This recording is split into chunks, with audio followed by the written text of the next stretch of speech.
I woke up at the normal time, but didn't feel right. I knew there was something wrong, but I wasn't sure what it was. I thought I'd laid on my arm after I'd sort of tried to move it. And I think I realised at that point that I was having a stroke. Stroke's the second biggest cause of death globally.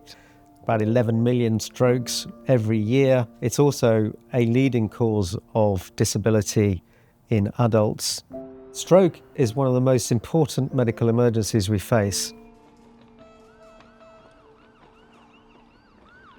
I couldn't speak and my face had dropped. My granddaughter, she knew instantly that I was having a stroke and she phoned the ambulance straight away. The ambulance came and within no time whipped me off to Queen Square. Queen Square is an important place for stroke research and care. Co-location between the hospital and the institute is critical, and what makes the Queen Square story so significant is that research done here, because of the unique combination of scientific expertise together with clinicians, help lay the foundations for the treatments we now use every day.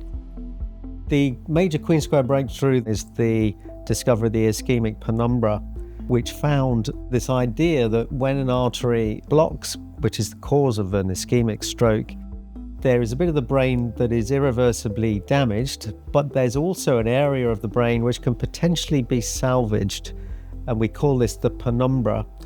If this area can be reperfused, if we can open up the artery and restore the flow of blood quickly enough, then that will allow a full recovery of function to that area of the brain.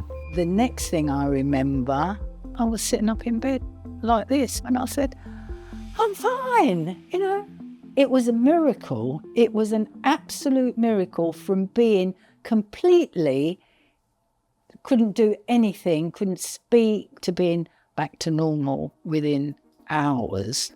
Up until the discovery of the penumbra, stroke was considered to be a sudden, irreversible injury to the brain. So we've gone from a disease where there was really no treatment to be offered to where we are delivering treatments to thousands of patients. Thrombolysis, for example, which is a clot-busting drug given intravenously, improves the chances of a functional recovery from about 1 in 3 to 1 in 2. And thrombectomy, which is to actually remove the clot from a large blocked artery, it increases the proportion of people who achieve an excellent functional outcome from about 1 in 5 to about 1 in 2.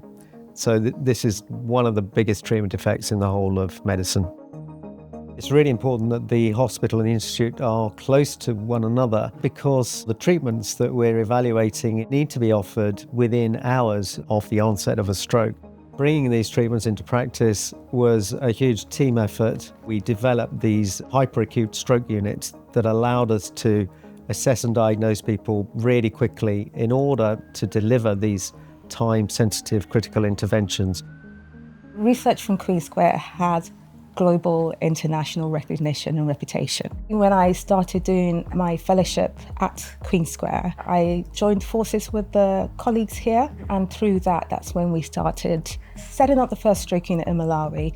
The international leadership of Queen Square really helped us with the blueprint, the clinical, the research, academic side of things, the training. It has been really foundational in helping us drive what we have been able to achieve. And now we have a service that's running for the last 3 years, adopted by the Ministry of Health.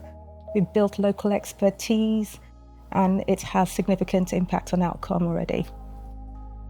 The transformation in stroke care has been absolutely astonishing, and the work is not finished. The next frontier is to make the same kind of progress for brain hemorrhage, the most devastating form of stroke. Our aspiration is that every person who suffers a stroke will have the opportunity to take part in stroke research. I am eternally grateful to the team. I know what the consequences would have been if I hadn't got there in time and got to this particular hospital.